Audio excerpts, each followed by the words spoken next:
استعداد سے بتدریج محروم ہوتا جا رہا ہوں. ہمیں ان چیزوں کی طرف لوٹنا ہے. جیسے سر آپ نے فرمایا کہ بحیثیت مسلمان ہمیں اپنا ایک تشخص جو ہے وہ برقرار رکھنا ہے، اور اس جدید علوم سے بھی ہمارا دوچار، تاکہ ہماری تہذیبی ضروریات میں شامل ہے کہ ہم اپنا سروائیول کے لیے ہمیں ان جدید علوم کی بھی ضرورت ہے.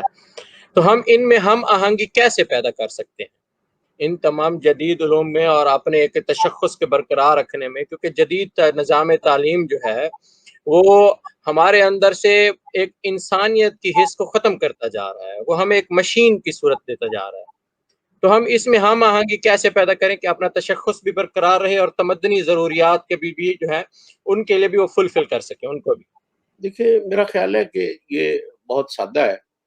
اس میں یہ ہے کہ اگر ہم روایتی وسائل اور منابع اور ذرائع کو اگر ان سے دستبردار ہو جائیں تو ہم بطور مسلمان زندگی گزارنے کے لیے جو مطلوبہ ہدایت اور وسائل ضروری ہیں اس سے محروم ہو جاتے ہیں. اگر ہم جدید تعلیم سے دستبردار ہو جائیں تو یہ خودکشی ہے.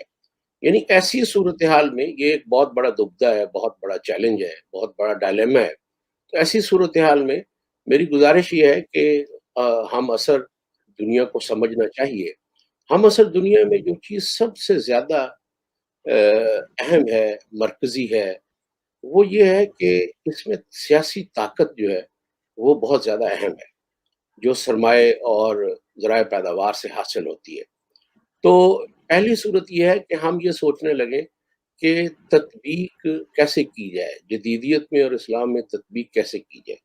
تو میری گزارش یہ ہے کہ یہ سوال کرنا جو ہے یہ ہمارے شعور کے لیے، ہمارے عمل کے لیے مہلک ہے.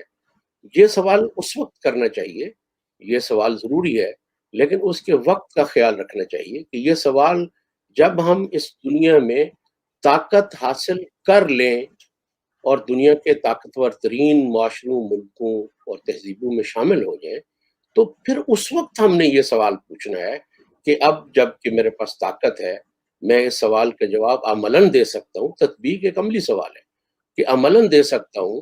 تو جب میں اس دنیا میں جو گیون وسائل پیداوار ہیں، جو جدید عہد نے طاقت کے لیے جو وسائل پیدا کیے ہیں، ان سے دستبردار ہو کر میں دنیا میں کوئی راستہ، کوئی منزل، کوئی سٹیٹس حاصل نہیں کر سکتا. جب میں دنیا میں طاقتور ترین ملک بن جاؤں گا جب مسلمان، تو تب ہم یہ پوچھیں گے کہ اب ہمارے پاس طاقت ہے، اب اس سوال کا ہم عملی جواب دینے کی استعداد رکھتے ہیں. تو اس سوال کا جواب ہمیں تب ملے گا. اب یہ سوال، اس سوال کا کوئی جواب نہیں ہے، اور یہ سوال جو ہے یہ ہمارے عمل کے لیے، ہمارے شعور کے لیے مہلک ہے. اس وقت واحد جو ہمیں چیز درپیش ہے کہ دیکھیں جہاد کا جو ایسنس ہے وہ یہ ہے کہ جہاد میں ہم اثر وسائل سے دستبردار ہو کر جہاد کے کسی تصور یا جہاد کے کسی عمل کو پرکاربند نہیں ہو سکتے. جہاد کا مطلب ہی یہ ہے کہ ہم اثر وسائل کو بروئے کار لاتے ہوئے طاقت کے حصول کو ممکن بنانا. جہاد کیا ہے؟ جہاد کی سیاسی معنویت صرف ایک ہے. جہاد سیاسی طاقت کے حصول کا ایک ذریعہ ہے. اس کے علاوہ جہاد کی کیا معنویت ہے؟ یعنی کہ اگر ہم اثر وسائل کو، جو بھی وہ وسائل ہیں، ان کو استعمال کرتے ہوئے طاقت حاصل کر لیں تو پھر ہم یہ سوال پوچھیں گے کہ اب ہم نے جس عہد میں، جس دنیا میں طاقت کو حاصل کر لیا ہے، اب ہم اس سوال کا عملی جواب دینے کی استعداد رکھتے ہیں، تو اب ہم اس سوال کا کیا جواب دیں گے؟ یعنی اس وقت تطبیق کا مطلب یہ ہے کہ ہم جب تطبیق کی کوشش کرتے ہیں تو جیسا کہ آپ نے خود ہی ارشاد فرمایا کہ وہ چیزیں جو ہیں وہ تو انسان کے لیے مہلک ہیں، مسلمان ہونا تو دور کی بات ہے. یعنی جن اثرات کا آپ نے ذکر فرمایا وہ صرف مسلمانوں پر تھوڑی مرتب ہو رہے ہیں، وہ تو علی الاطلاق انسانی دنیا کے ہر معاشرے پر جدیدیت کے وہی اثرات مرتب ہو رہے ہیں جن کا ذکر آپ نے فرمایا. تو میری گزارش یہ ہے کہ ہمیں، یعنی کہ جو سروائیول کی ایک جنگ ہے جدید دنیا میں، ہمیں مذہب کو مسلمانوں کے خلاف استعمال نہیں کرنا چاہیے. کیونکہ مذہب کی جتنی بھی تعبیرات میں نے دیکھی ہیں پچھلے 300 سال میں، ان کا مقصد جو ہے وہ یا تو جدیدیت کے تابع کرنا ہے دین کو، یا مسلمانوں کے عمل کے راستے مسدود کرنا ہے. اس وقت جو تاریخ کی پکار ہے جیسا کہ اقبال نے عصر حاضر کے خلاف اعلان جنگ کیا تھا، تو وہ اعلان جنگ میں جو وسائل ہم جہاد کے لیے استعمال کریں گے وہ کیا ہیں؟ وہ اسی عہد کے مہیا کردہ وسائل ہیں۔ ہم نے ٹیکنالوجی کے ذریعے سے، آرگنائزیشن کے ذریعے سے جو چیزیں وسائل یہ عہد ہمیں فراہم کرتا ہے، ان کے ذریعے سے جب ہم طاقت حاصل کر لیں گے تو پھر وہ سوال کا جواب ہم دیں گے کہ اب جب کہ میں طاقتور ہو گیا ہوں، مجھے قوت نافذہ حاصل ہو گئی ہے، تو اسلام کے وہ اجتماعی احکام جو ہے میں ان کو کیسے بروئے کار لا سکتا ہوں۔ باقی تو ایسے ہی بحثیں ہیں، میرا خیال ہے ان سے کوئی فائدہ نہیں ہے۔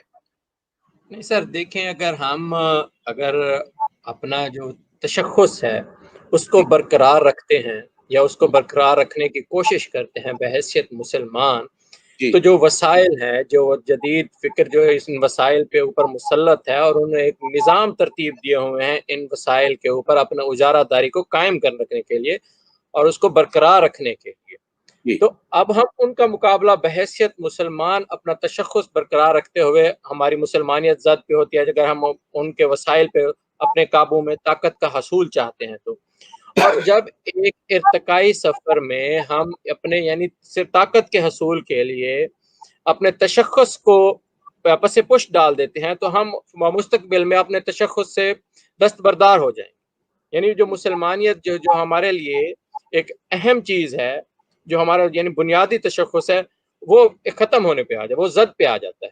میں اس بات سے اتفاق نہیں کرتا، اگر اجازت دے تو میں کرتا ہوں۔ مثلا جدید تعلیم کی طرف بتاتے ہیں، دیکھیں ہماری روایتی تعلیم جو ہے اس کا جو مرکز تھا ذات انسانی میں، وہ ایک تھا، وہ حافظہ تھا۔ حافظہ انسانی شخصیت کی تعمیر اور روایت سے جڑے رہنے کے لیے جو انسانی استعداد بہت زیادہ ضروری ہے، جس کے اوپر ہماری روایتی تعلیم نے جس کو بنیاد بنایا تھا وہ حافظہ تھا۔ تو جدید تعلیم کی جو بنیاد ہے وہ ذہانت ہے۔ اب یہ دو چیزیں جو ہے، ان چیزوں کو اگر مسلمان تھوڑا سا باشعوری سے کام لیں، اگر اپنی ذمہ داری کو سمجھیں، اگر کوئی خدا خوفی بھی ہو ان میں، تو میری گزارش یہ ہے کہ ہم جدید تعلیم کے ماحول میں یعنی آرگنائزیشن کے ماحول میں ہم حافظے اور ذہانت کی ضروریات کو بیک وقت پورا کرنے والا تعلیمی نظام بہت آسانی سے نافذ کر سکتے ہیں۔ پہلی بات تو یہ ہے۔ دوسری گزارش یہ ہے کہ یہ ایک بہت بڑا سوال ہے جس کی طرف آپ نے اشارہ کیا ہے کہ اگر ہم اثر وسائل کو استعمال کرتے ہوئے طاقت کی جدوجہد میں شریک ہو جائیں گے تو وہ ہماری شخصیت کو، ہمارے ذہن کو، ہمارے دین کو تبدیل کر دے گی۔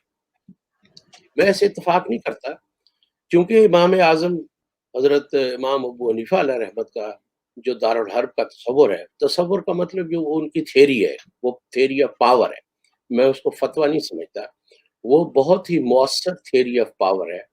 ان کے بقول جب دارالحرب قائم ہو جائے کسی بھی جگہ پر، تو مسلمانوں پر جو ایمانیات، عبادات اور مکارم الاخلاق کی ذمہ داریاں جو ہے وہ باقی رہ جاتی ہیں اور جہاد واجب ہو جاتا ہے۔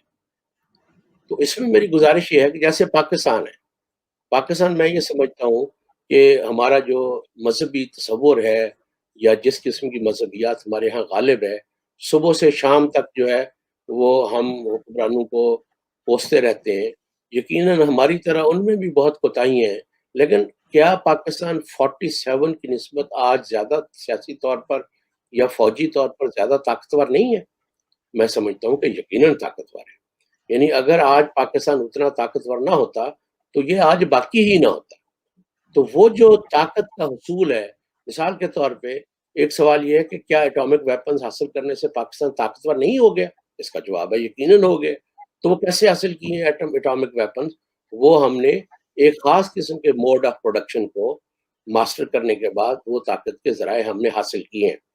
دیکھیں اس دنیا پر یعنی کہ ان قوتوں کا جو اسلام مخالف قوتیں ہیں یا مسلمانوں کو پسند نہیں کرتی، ان کا غلبہ جو ہے وہ مکمل ہے لیکن وہ ایبسولیوٹ نہیں ہے۔ یعنی اس غلبے کے اندر بھی ایسی گنجائشیں بہرحال موجود ہوتی ہیں کہ ہم ذہانت سے، مستقل مزاجی سے اور اولو العزمی سے کام لیتے ہوئے ان گنجائشوں سے فائدہ اٹھا کر اپنے معاشرے کو ترقی یافتہ طاقتور بنا سکتے ہیں۔ اور جب یہ تاریخ جو ہے وہ مجھے ایسے وسائل فراہم کرتی ہے جو میرے انسان رہنے کو مشکل بناتے ہیں، تو یہ کام جو ہے یہ تو تاریخ نے کیا ہے بھائی، میں اس کا ذمہ دار نہیں ہوں۔ میں صرف اس امر کا ذمہ دار ہوں کہ اپنے انسان رہنے کو انشور کروں، اور اگر ان وسائل کو استعمال کرتے ہوئے طاقت کے حصول میں شامل ہوتا ہوں تو وہ میرے لیے ایک تقدیری ایک چیز ہے، اور میں اس جبر کا شکار ہوئے بغیر اس طاقت کے حصول کی جد و جہد میں شریک نہیں ہو سکتا۔ تو میری گزارش یہ ہے کہ مسلمانوں کو جدید دنیا کو تفہیم کے بعد اپنے دین کے بنیادی جو تقاضے اور مرادات ہیں ان کو دیکھنا چاہیے، اور اپنے ایمان کو، عبادات کو اور اپنے مکارم الاخلاق پر کاربند رہتے ہوئے پوری زندگی کو ایک جہاد کی جد و جہد بنایا جا سکتا ہے۔ اور میرا خیال ہے کہ پاکستان 47 کی نسبت اب زیادہ طاقتور ملک ہے، اور میں نہیں سمجھتا کہ یہ جو ہمارے اسلامی قانون کے نفاذ کے مطالبات ہیں، دیکھیں اس وقت پاکستان ایک گلوبل پاور سٹرکچر کا حصہ ہے، اور ہماری سروائیول اس پاور سٹرکچر کے ساتھ مشروط ہے۔ ہم اس پاور سٹرکچر میں رہتے ہوئے پاکستان کو طاقتور بنا سکتے ہیں، لیکن ہم اس پاور سٹرکچر میں تبدیلی صرف اس وقت کر سکتے ہیں جب ہم اس پاور سٹرکچر میں طاقت کے توازن کو اپنی حق میں کرنے کے قابل ہو جائے۔ یعنی اگر سرمایہ کی قوتیں، اگر عسکری قوتیں اب ہماری فیور میں ہو جائیں تو ہم اس پورے سسٹم کو میں تبدیلی لانے کے قابل ہو سکتے ہیں۔ تو وہ جدوجہد جو ہے وہ تو صرف اسی صورت میں کی جا سکتی ہے جب میں اس دنیا کے فراہم کردہ وسائل کو بنیاد بناتے ہوئے طاقت کے حصول کی جدوجہد میں شریک ہو جاؤں۔ یعنی اس وقت جیسے فرانس میں جو کچھ ہوا ہے، فرانس میں جو کچھ ہوا ہے وہ وا سے یا ڈپلومیٹک ریلیشن سے یا ایسی چیزوں سے سالو تو نہیں ہوگا۔ اس کی وجہ یہ ہے کہ طاقت کا توازن ان کے حق میں ہے، وہ ہمیں کمزور سمجھتے ہوئے ہماری جو عزیز ترین متاع ہے، ہماری جو قیمتی چیزیں ہیں ان پر حملہ آور ہے، اور وہ 300 سال سے حملہ آور ہے۔ تو ایسی صورتحال میں بجائے اس کے کہ ہم اپنی شکل بگاڑ لیں، ضرورت اس امر کی ہے کہ ہم اپنی حکومتوں کو، معاشروں کو، اداروں کو مضبوط کریں، ان کے ذریعے سے ہم طاقت کے حصول کے قابل ہو جائیں، اور تب کہیں جا کر ایک گلوبل پاور سٹرکچر میں، جیسے چین ہے، چین اب اپنی شرائط اس گلوبل پاور سٹرکچر میں امپلیمنٹ کرنے میں کامیاب ہو گیا۔ تو یہی اصول سب کے لیے ہے، یہی اصول مسلمانوں کے لیے ہے۔ تو ہمیں تاریخ کے اس نوشتہ دیوار کو پڑھنے اور اسے سمجھنے کی کوشش کرنی چاہیے۔ جیسے سر آپ نے مثال دی چین کی، فرانس کی یا مغربی سماج کی آپ نے مثال دی، تو ان نے جو طاقت کے حصول کو ممکن بنایا ہے انہوں نے اپنے تشخص کو، جیسے ہمارا ایک تشخص، آپ نے ایک بہت اچھی بات کی تشخص کی، کہ انہوں نے اپنا جو وہ ایک مذہبی تشخص ہے اس کو ختم کر دیا ہے۔ مکمل طور پر ایک لادینیت کا تصور ہے جو ان کے ہاں رائج ہے، ان کے سماج میں دیکھا جا سکتا ہے باقاعدہ طور پر، اور وہ یہی چاہتے ہیں، اور یہ ان کے طاقت کے تسلط کو برقرار رکھنے کے لیے لازم بھی ہے۔ تو ہم بھی اگر یعنی کوشش کریں، یعنی ہمارے سامنے جو روڈ میپ ہے وہ یہی ہے کہ اپنا تشخص داؤ پہ لگائیں اور پھر کوئی چیز حاصل کریں، وہ طاقت کا حصول، کیونکہ ایک چیز جو ہمارے سامنے پریکٹیکلی نظر آ رہی ہے، نہیں، تو ایسی اس بات چیز کو آپ کیسے دیکھیں گے؟ میں عرض کرتا ہوں، دیکھیں یہ بڑی معافی چاہتا ہوں، یہ بہت نہیں اہم سر، بات ہے۔ دیکھیں دو چیزیں ہیں، ایک ہے ماڈرنٹی، ایک ہے ماڈرنزم، تیسری چیز ہے ایک ماڈرنائزیشن۔ اچھا، جو ماڈرنائزیشن کا پروجیکٹ ہے نا اس کو ہمیں دیکھنا چاہیے۔ ماڈرنائزیشن دیکھیں، ماڈرنزم تو لٹریچر اور آرٹ کی موومنٹ ہے، ماڈرنٹی جو ہے وہ ان کا پورا ایک ورلڈ ویو ہے ویسٹ کا، جو اس کے ایپسٹیم کی بنیاد میں کام کر رہا ہے، ان کے تصور علم۔ معذرت چاہوں گا، میں آپ کی بات درمیان میں کاٹ رہا ہوں، کبھی کہ ہمارے جو جتنے بھی ماشاءاللہ جو یعنی سنتے ہیں، ہم واز سنتے ہیں بہت سارے، تو ان واز میں کوئی روڈ میپ ہمارے پاس نہیں ہوتا۔ میں عرض کرتا ہوں، میں آپ کو جس چیز کا جو مسئلہ ہے نا ہمارا، میں اس کی طرف عرض کرتا ہوں۔ دیکھیں یہ بات کہ اگر جدید معاشرہ قائم ہوگا تو ہم از خود اپنے مذہب سے دستبردار ہو جائیں گے، یہ ویسٹ کی بڑی پرانی تھیری ہے. جو ماڈرنائزیشن کا پروجیکٹ تھا ان کا، ماڈرنائزیشن کا مطلب یہ ہے کہ جو انسان ہے وہ ماحولیات کی پیداوار ہے. اگر روایتی ماحول کو تبدیل کر دیا جائے